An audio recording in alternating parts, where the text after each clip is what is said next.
Hello, welcome to the Institute for Philosophy and Social Theory. My name is José. It is my honor to have the opportunity to introduce here today Julio Prieto, writer and professor of Spanish literature at University of Potsdam, Germany, who will be giving us an interesting talk on visual poetry. Before that, I would like to introduce a little bit Professor Prieto. He is professor of Spanish. He obtained his PhD in Spanish and Latin American literature at NYU University in the United States.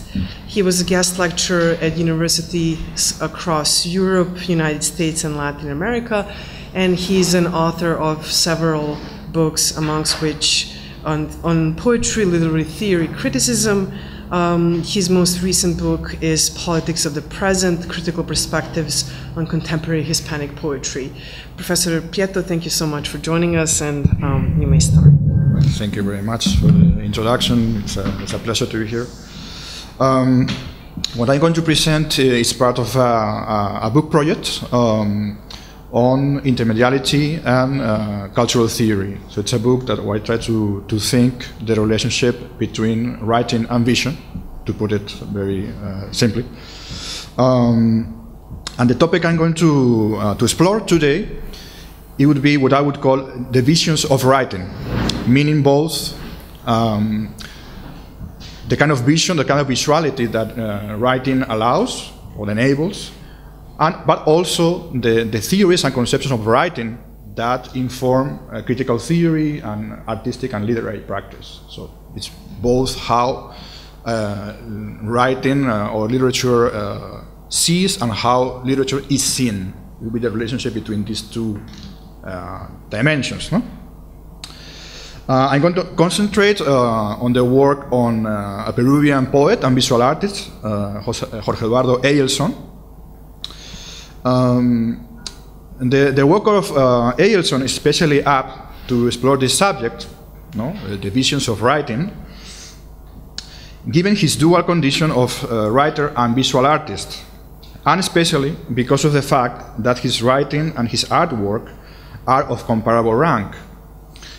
Eielson does not fall into the relatively common category of writers who painted or drew as a secondary activity. We can think of figures like García Lorca or Severo Sarduy, Roland Barthes, whose drawing or painting is interesting, but it's not of the same rank than their writing. Eielson's case is different in that his writing and his visual creativity are of comparable rank. That's very singular. The theme of the visions of writing, and perhaps I'm going to pass to the first slide, owes a great deal to contemporary studies of intermediality and to the various visual theories that have emerged in the last decades. But in this presentation, I would like to trace back this topic to a classic theme of literary criticism and modern poetry and narrative. It is a list of authors that have been important to conceptualize this idea. Several authors in the fields of intermediality or visual theory. But I'm going to be focusing more today on the topic of spatialization in the tradition of literary criticism and modern poetry. Modern poetry and narrative.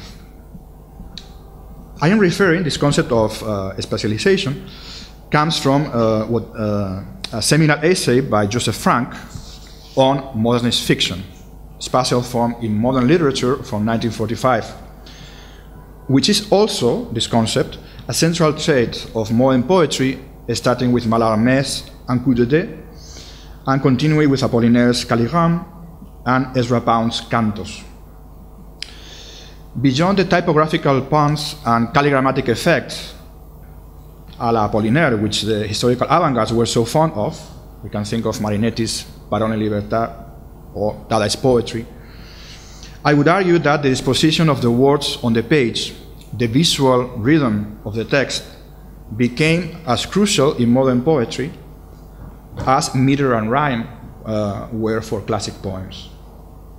experimenting with the visual rhythms of the text was indeed a key concern of the avant-garde movements of the 1920s, and Peru was no exception, as can be seen in groundbreaking works such as César Vallejo's Trilce, 1922, and Carlos Oquendo de Amat, 5 metros de poemas, 1927, which could be translated as a 5-meter-long poem, basically. Like other Latin American avant-gardists, such as the Peruvian, César Moro, the Argentinian Oliverio Girondo, and the Chilean Vicente Huidobro, these poets created effects of spacing that prefigure the kind of visual poetry Eielson started to explore in the 1960s, and he continued to do for 4 decades. Oquendo de Amat's work, in particular,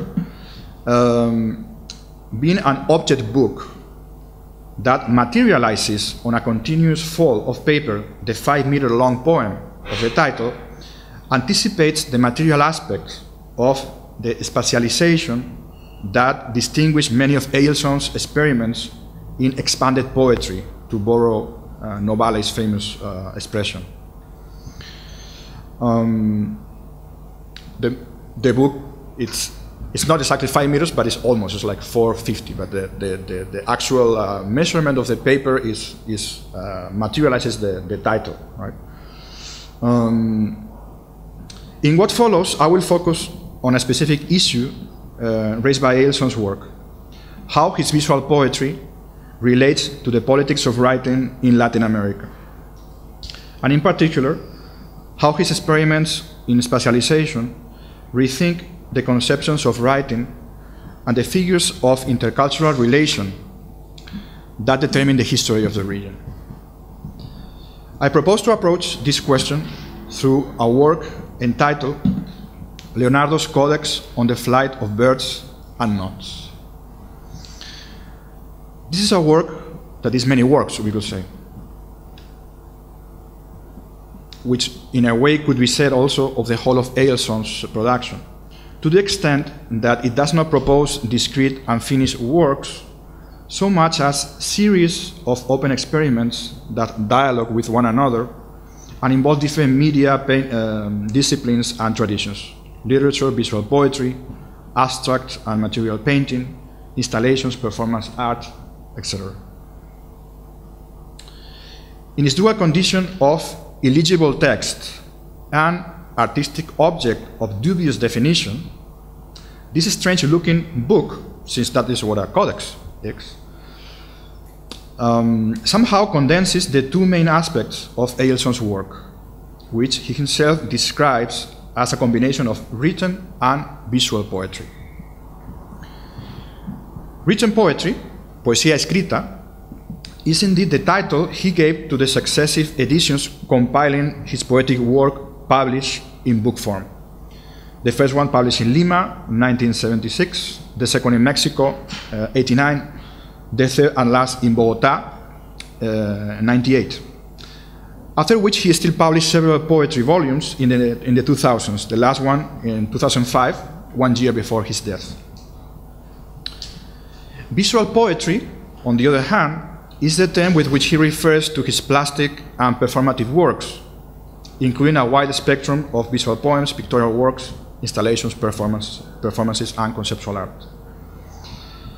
Eielson's visual poetry ranges from writing experiments that would fit in the most usual sense of the term, such as some of the poems included in his book Visible Song, Canto Visible, 2 works invisible, as his project for a sculpture on the moon. Here, the work itself is reduced to the description of the project sent to NASA on the occasion of the launch of the Apollo 11th, of which only the foreseeable letter of rejection by the director of NASA has been preserved. So the idea was to make a sculpture called Lunar Tension on the moon. And we have only conserved the letter very politely. The director of NASA says, look, we don't have room for, this is a very interesting project, but we don't have room for it, basically. The same goes for the no less unlikely project of the underground sculptures, esculturas subterráneas, consisting of a series of 9 sculptures to be read, that he planned in several cities between 1966 and 1969, 4 of which were simultaneously inaugurated in the form of object books on December 16th of that year, 1969, in Paris, Rome, New York, and Stuttgart. Here again, the visual and performative aspects of the work are reduced to its textual manifestation in the instructions to build several impossible objects, which cannot be seen but only read. Thus, the marble sculpture with internal fire is the title of one of them, planned for Rome, would consist of a colossus of 6 meters in height and 7 tons in weight that was to be buried 4 meters deep into the earth, while the gruesome sculpture, of which we have a description here, projected for Paris, is a statue that really has no limits, an object to be buried 70 meters deep, and whose outrageous materials were to include, among other, this is a list, no? This is the sequence of lists, is materials to build this sculpture, were to include, among other, a Winchester machine gun, a talking doll's head, 2 arms of an adult chimpanzee, fecal matter, 14 liters of human blood, and 50,000 meters of recorded tape with the most beautiful poetic text of all time, including the Bible. So this is the materials that would make this object. Obviously, impossible to construct, and it wasn't never actually made. Eielson Codex, on the other hand, like these underground sculptures to be read, is a strange intermediate object, but unlike them, it was actually made. Leonardo's Codex on the Flight of Birds and Knots is the quaint title of a strange object that we should perhaps call a hybrid, in Bruno Latour's sense, a quasi-object, quasi-subject, a strange thing that oscillates between nature and culture, connected in human realm of power relations with the inhuman realm of universal laws that govern matter and energy, basically. How are we to take this odd, strange conjunction of birds that fly and knots that bind? Let me begin with the knots. That quaint title designates first a knot obtained by twisting a cloth printed with Leonardo's text, the codex of the title, which was displayed in 1993 as part of an installation at the Galleria degli Stellini in Milan. Secondly, it's also the title of the installation,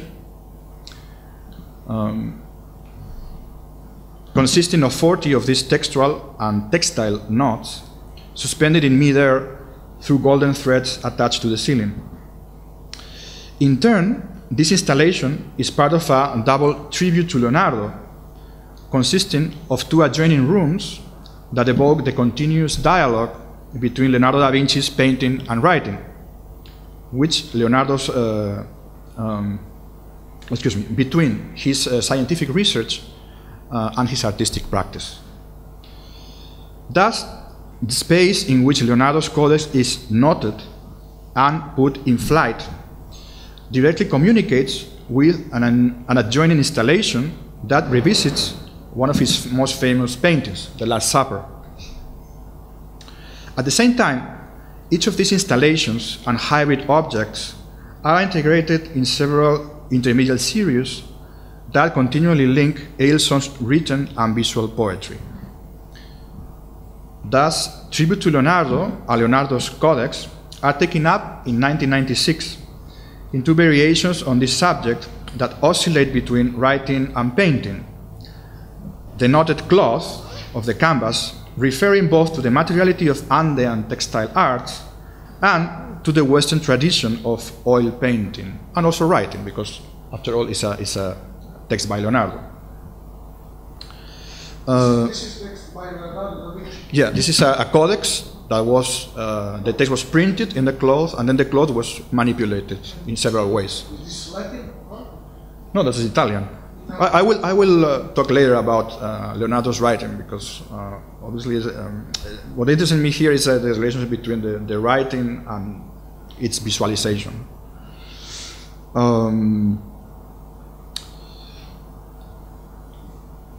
At the same time, the knotting that recuperates Leonardo's text while twisting it directly connects with the khipus series. The khipus series is a sequence of artifacts and abstract paintings began in the 1960s, in which a similar technique of dyeing, tightening, and twisting of fabrics is used to interrogate the relation between the canvas as classic support of European painting and khipu as non-verbal writing system of native Andean cultures. Khipu, a Quechua word meaning knot, was an ancient computing and mnemonic technique based on the correlation of color knots tied on woolen threads. This is another example of these are some actual khipus. Considered by some specialists to be a rare form of semasiography, that is, a non-phonetic writing system based on conceptual units rather than on spoken words, it was largely forced into oblivion by the destructive impact of European colonization. Of the 500 or so khipu artifacts that have survived, most of which are kept in museums across the world, a small number of them are still given ritual uses by certain Andean communities, but their exact functioning as a writing system has been lost, remains unknown to us. There's no Rosetta Stone for khipus, no? Or yes, has yet to be discovered, at any rate. To the figure of the knot, Eielson's codex radiates multiple links with other texts and visual inventions that I cannot but briefly mention here. With the body of Giuliano, or Giulia No, for example, a novel written in Rome in the 1950s and published in Mexico in 1971, whose last chapter contains a remarkable reflection on khipu as textual practice, as well as with the performance and installation of the same title, as you can see in this slide, made a year later at the Venice Art Biennale. Here is Eielson, here on the border. Here we can see a key symbolic aspect of the knot in Eielson, its significance as biological and cosmological metaphor that links the material corporeal with the astral. The strings of ascending and descending knots, we can see in the background, suggest at the same time the knotted spiral of DNA, the umbilical cord, and a kind of mystical ascension path through which the material and contingent communicate with the universal and ideal. In an essay entitled The Infinite Staircase, La Escalera Infinita, Eielson relates this artistic reworking of Andean knots to the string theory of modern physics, a cosmological dimension that is combined with Renaissance aesthetic theory in his comment on the golden strings of the 1993 installation, which, according to Eielson, this cords that attach the knots to the ceiling, allude to the Renaissance golden ratio. Describing his art as an encounter between cultures, he goes on in this essay to associate the ancient textual knowledge of khipu with information theory and mathematical topology, zeroing in on the central notion of network. I'll read a couple of passages from this essay. The metaphor of the network, like that of the knot, and evidently there is no network without knots, is also the metaphor of existence.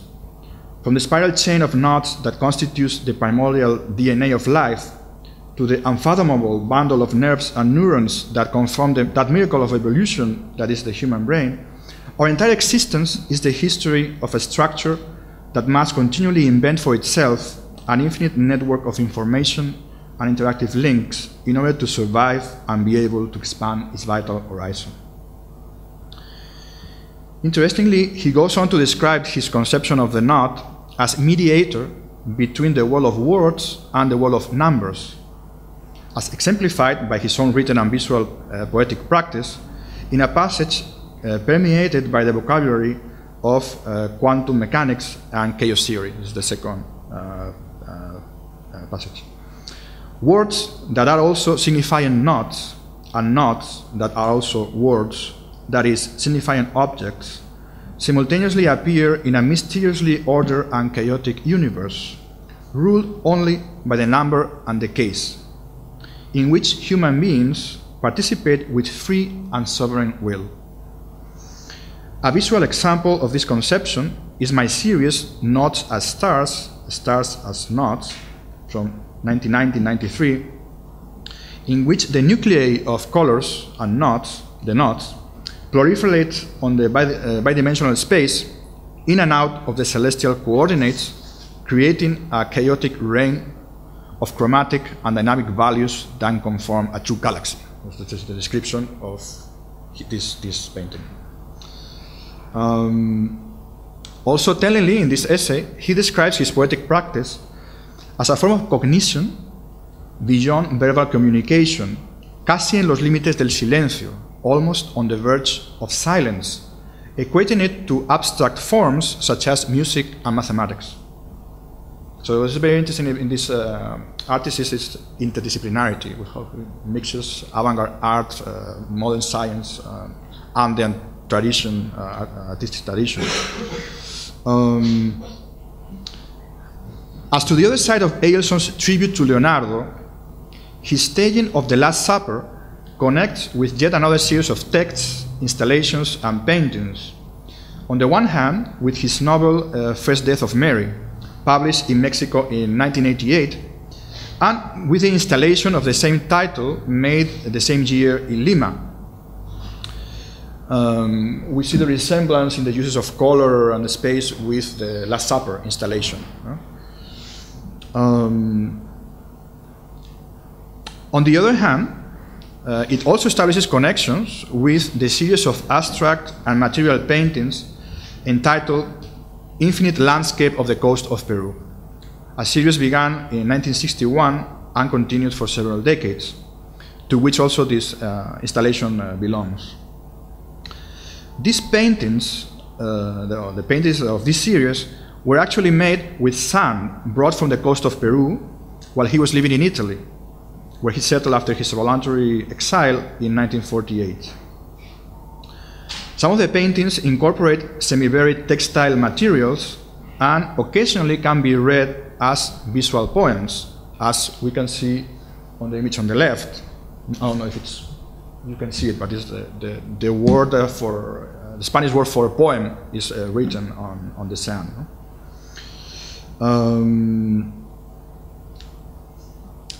And at the same time, we see what appears to be the remains of a fish skeleton, but actually it's a semi-buried cloth. He has a whole series of works and installations where he works with fabric, with old clothes. And what we see here that looks perhaps like a fish skeleton actually is a piece of fabric semi-buried in the sand.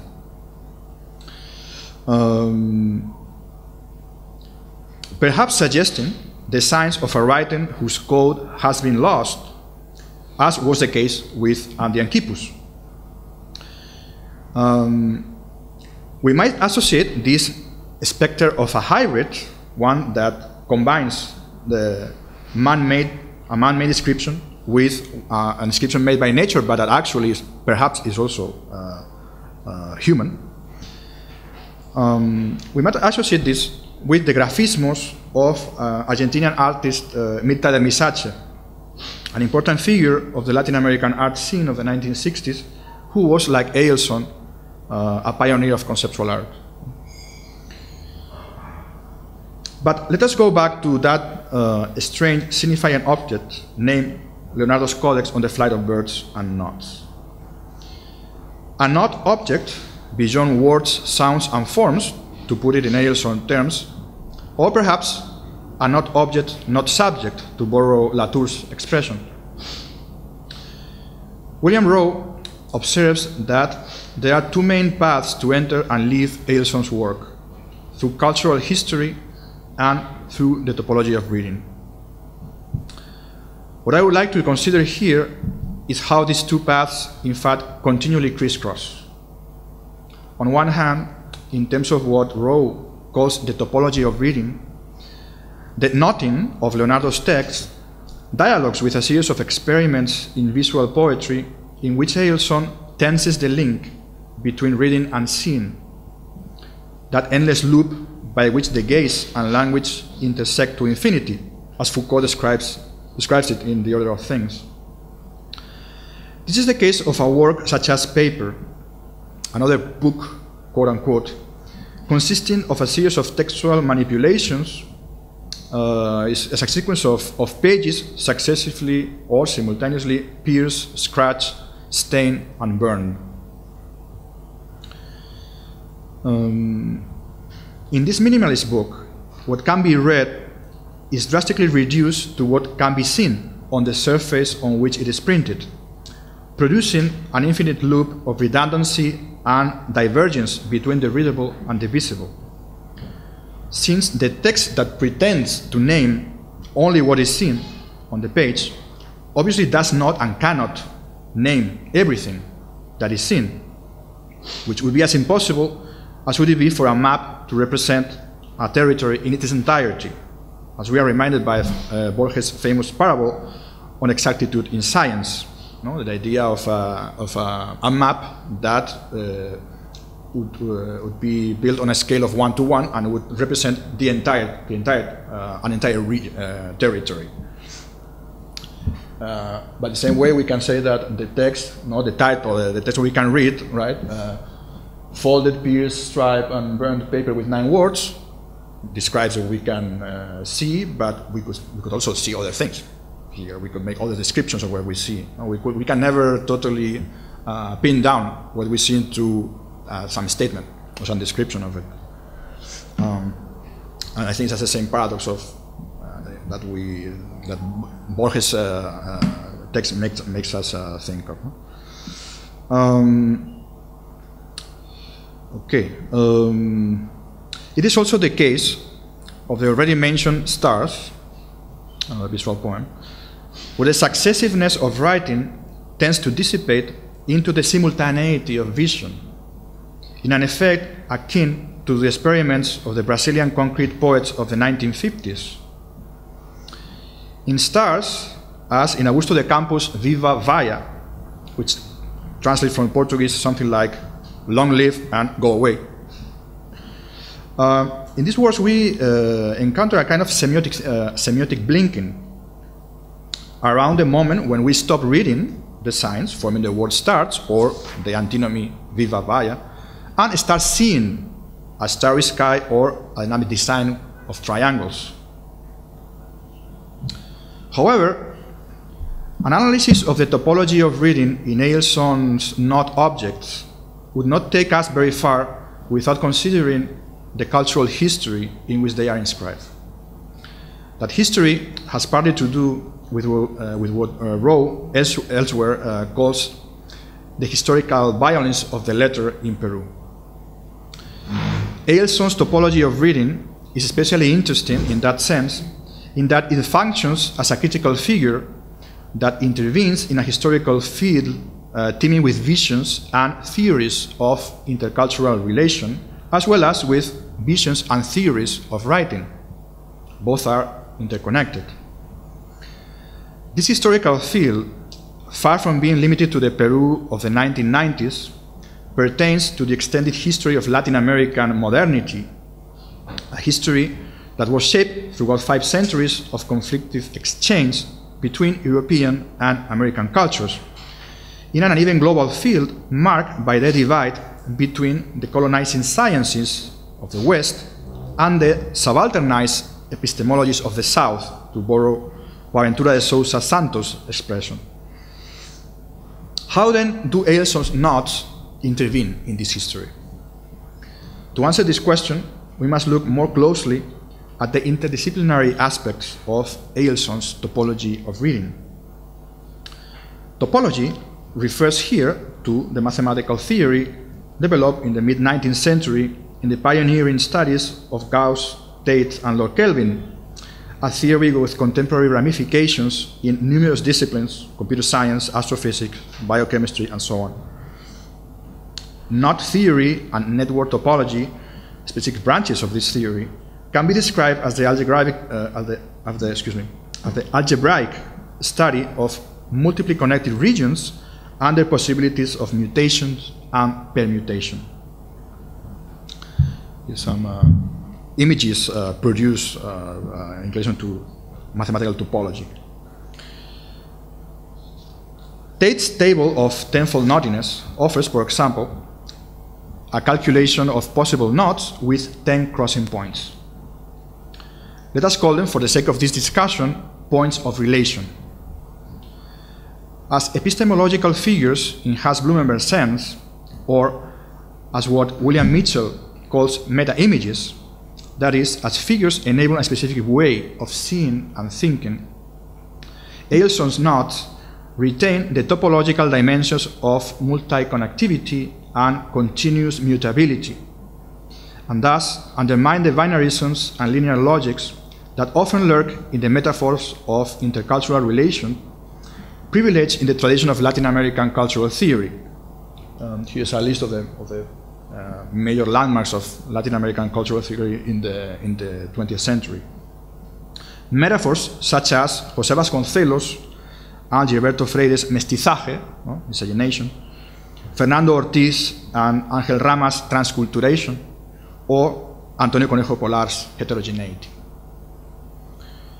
Eielson knots suggest a different figure in which the dynamic of intercultural exchange remains open to different positionalities, alternately euphoric and dysphoric. Far from the determinism inherent in the ethnobiological metaphor of mestizaje, Eielson's knots highlight the desire and performativity associated with intercultural projections and imaginations. If the knot signals the tension and violence that often goes along with the cultural bind, it also makes visible the contingency and mutability of that bind. However complex a knot may be, it can be undone or reworked in other ways. In The Endless Staircase, the essay I mentioned before, he emphasizes precisely the dynamic dimension of la topología de los nudos, not topology, which, quote, can be modified with some flexibility, opposing it to the old model of the machine and of simple determinism. He's using the vocabulary of chaos theory and quantum theory, right? The critique of the view of the universe in Newton and Laplace as a sort of clockwork that is perfectly predictable. So the idea of determinism is critique here. Thus, if Eielson's knots clearly refer to the historical violence of cultural exchange in Latin America, they do not, however, exclude a specific mode of topological enunciation that short-circuits binarisms, circumventing the extreme pole of euphoric synthesis, as is Vasconcelos or Freire's mestizaje, or in Rama's transculturación, as much as the other pole, the dysphoric pathos of eternally antagonistic actors, as in Conejo Polar's heterogeneidad. In Eielson's codex, the historical violence of the letter in Peru and Latin America becomes strikingly visible in the sheer action of twisting and tightening that produces the knot to begin with. But that violence is articulated in a way that appeals less to the pathos of heterogeneity than to the irony and the polylogical complexity of a nomadic vision.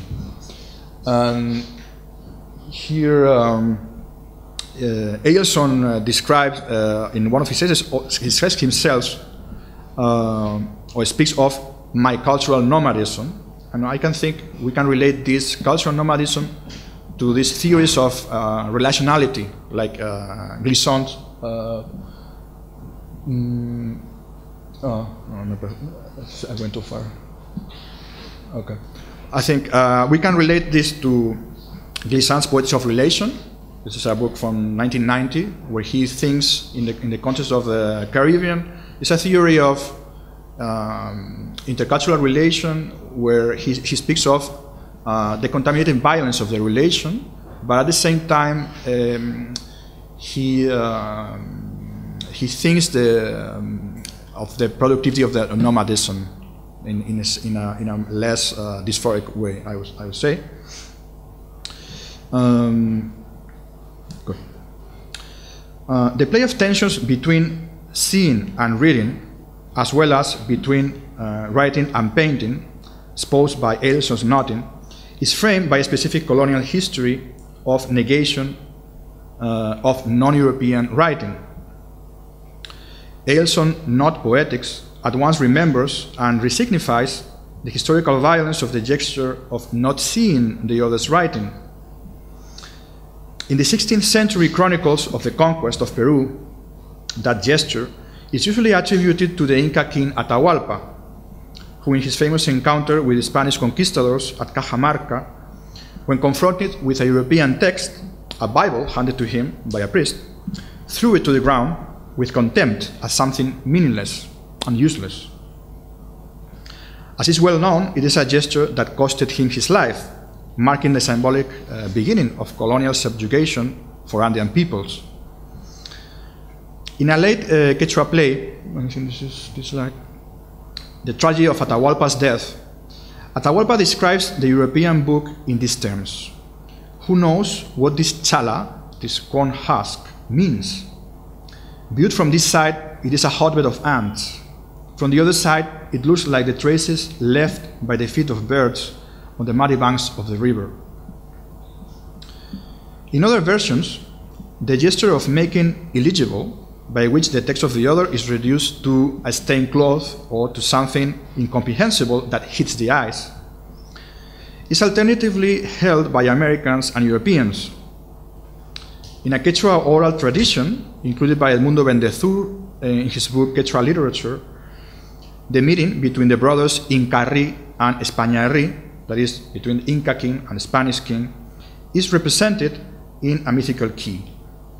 That was the slide with Glissant. Okay. I mean this. And here, I'm not going to read the whole text, but what interests me are the metaphors. So we have an encounter between the Inca king and the Spanish king, that they are brothers. It's a mythical representation of this encounter, this historical encounter.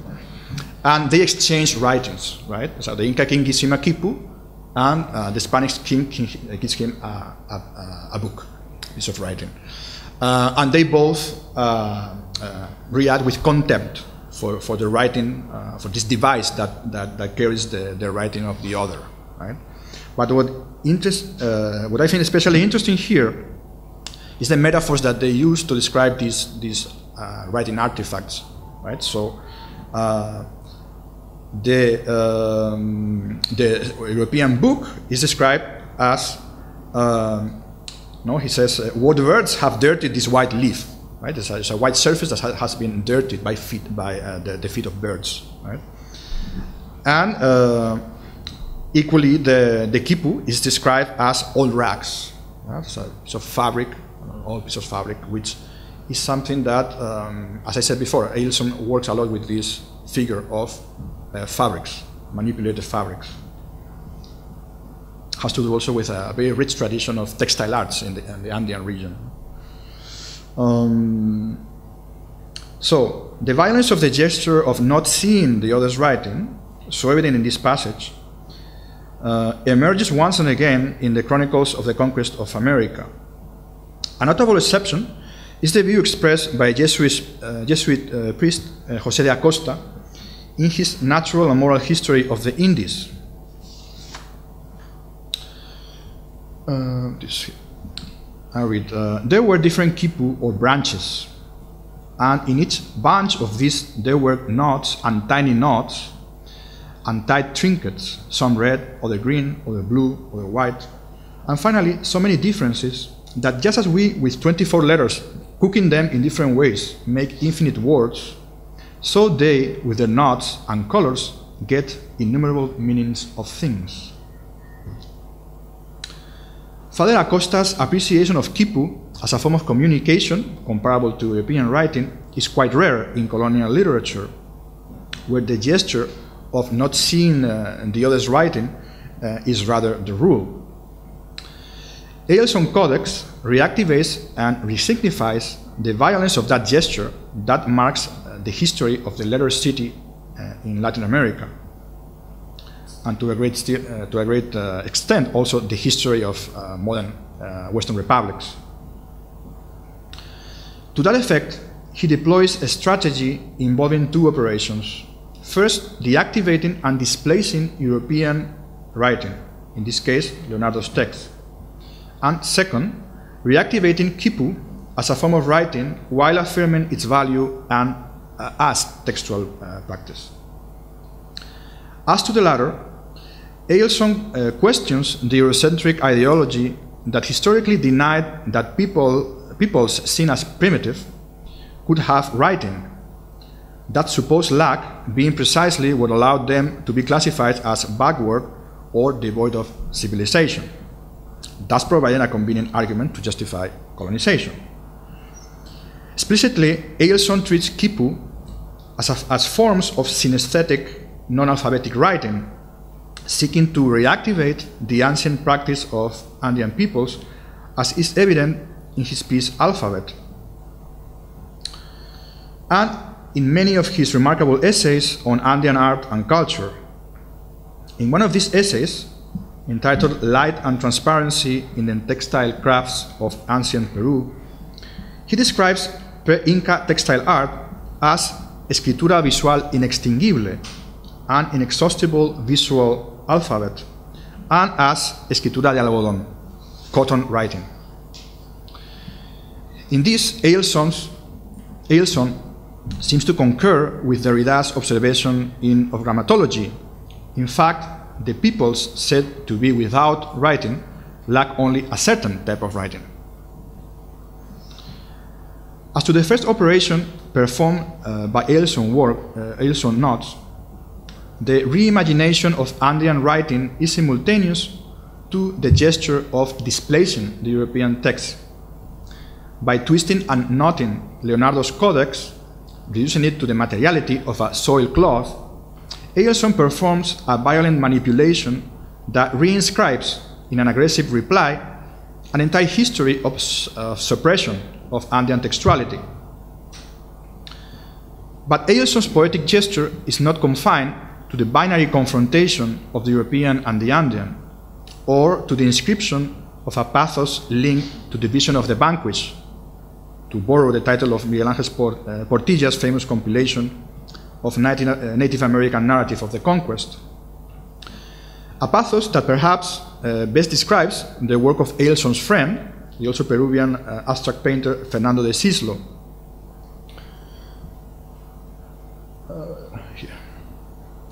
Whose use of color, intense reds and blacks, suggests a melancholic mood unleashed by the foundational violence of colonization. Faithful to the key figure of the knot, Eielson puts together instead a system of false and ironic contortions, a complex interplay of perspectives that would be best described in terms of what art historian Hans Belting calls Blickwechsel, an exchange of looks. This is, this is the last reference there. After all, Eielson's codex not only offers a challenging replica, a twisting and debunking replication as much as an aggressive response, but also a tribute to Leonardo. And in that sense, we could point out the various levels of identification that he establishes as interdisciplinary artist with the multifaceted figure of the Italian painter, writer, scientist, and inventor, who described painting as cosa mentale, as a mind stuff, indeed a matter of thinking. As much as Eielson makes Leonardo's text unreadable, and I go here to talk a little about Leonardo's writing, right? It is no less true that he makes it visible, and that he is proposing a certain reading of that text. Eielson's Knot object not only suggests the quality of a cloth treaded by birds, but also reimagines what he has read in that text, the knot and the flight of birds described by Leonardo, recuperating a writing in a way as obscure and lost as Andean khipus. In fact, the unreading staged by Eielson's knotting creates a non-existent text. There is, properly speaking, no Leonardo codex on the flight of birds and knots, but a series of texts scattered in different codices and manuscripts. Among them, the codex on the flight of birds, 1505, preserved at the Royal Library of Turin, which contains no mention of knots. This is two images from that codex. What we have then is a series of texts where, drawing on the Renaissance principle of analogy, Leonardo explores the visual correspondences between knots, the braiding of girls' hairstyles, the swirls in the water or in the stormy sky, the circulation of blood, the flight of birds, etc. In other words, Eielson recreates a text at the same time existing and non-existent. He visually translates that text, and in so doing, he reimagines it, being as deviant toward its letter as he is faithful to its spirit. As all good translations do, we might add, always relying on a dialectic of fidelity and betrayal. Traduttore, traditore, Leonardo might have said. Analogical thinking is certainly not alien to Eielson. It is evident in many of the visual poems and paintings that I've mentioned before.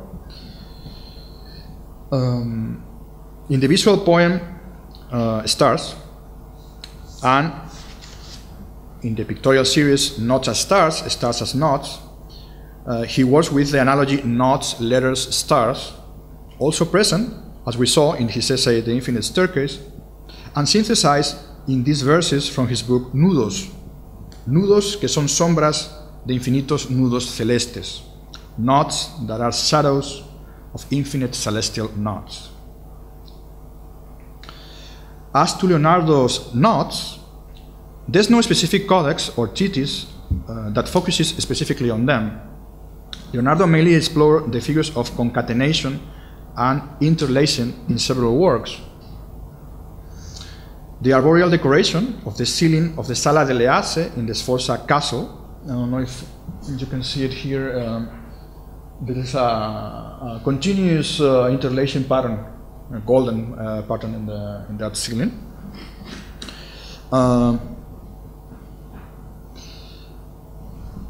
And also in this medallion known as concatenation, of which a copper engraving has been preserved that inspired the 6 knots of Albrecht Dürer. In his lives of the most excellent painters, sculptors, and architects, Giorgio Vasari recalls that, quote, Leonardo spent a lot of time making a design of a series of knots so that the rope could be followed from one end to the other, and whose totality filled a round space. Designs similar to this knot regularly appear in his notebooks, which may be seen as a sort of authorial signature associated with his place of birth. The toponym Vinci is etymologically related to vincere, chain, link, knotting, and to vincoli, ties or chains, as well as to the willow tree, vinco, whose branches were commonly used for braiding baskets in the region where Leonardo was born. To return to Eielson, It is important to note that his vindication of Andean khipus by way of Leonardo's concatenations does not entail the reconstruction of a lost language, but rather its poetic reinvention. The activation of its, the activation of its potentiality as alternative textuality or as a way of reading otherwise. At stake in Eielson's topological poetics is the production of a dynamic illegibility in the interval between the already read and the desire of a legibility to come. An interval through which something really strange happens, the incalculable event of a future vision. His knots are continuously in flight between the Andean and the European, as well as between the textual and the visual, between word and number. In this sense, the complex oscillation between the unreadable and the invisible evokes the iconotextual dynamic of some emblematic works of the Peruvian tradition, like Guamán Poma's New Chronicle and Good Government. Is an image of a khipus reader, a khipus kamayok. No? It's the person whose job was to read khipus.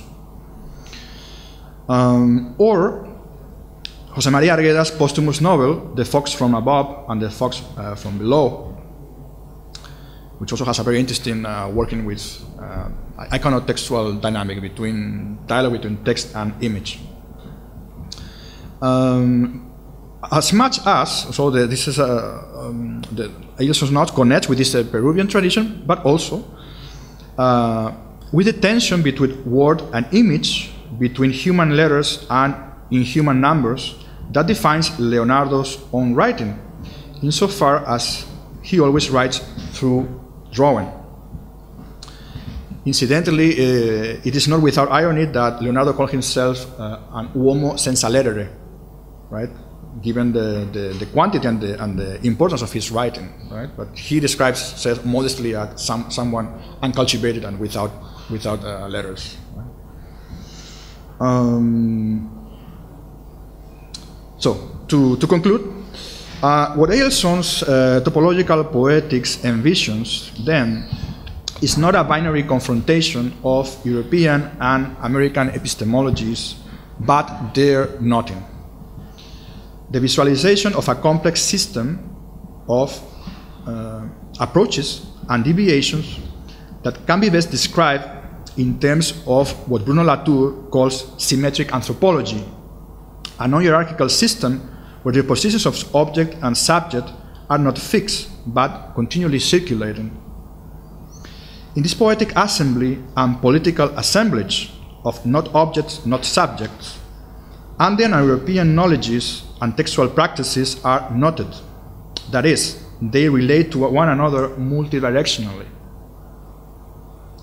A work like Eielson's Codex is multiply ironic. The exchange of glances that immobilizes has something of the Mona Lisa's ambivalent smile and something of the ambiguity that Eielson appreciated in the pre-Inca art of the Chavin culture, as described in his essay, Chavin Religion and Art.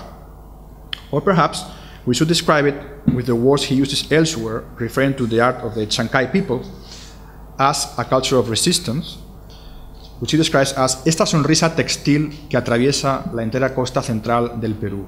This textile smile that runs through the entire central coast of Peru. Thank you very much.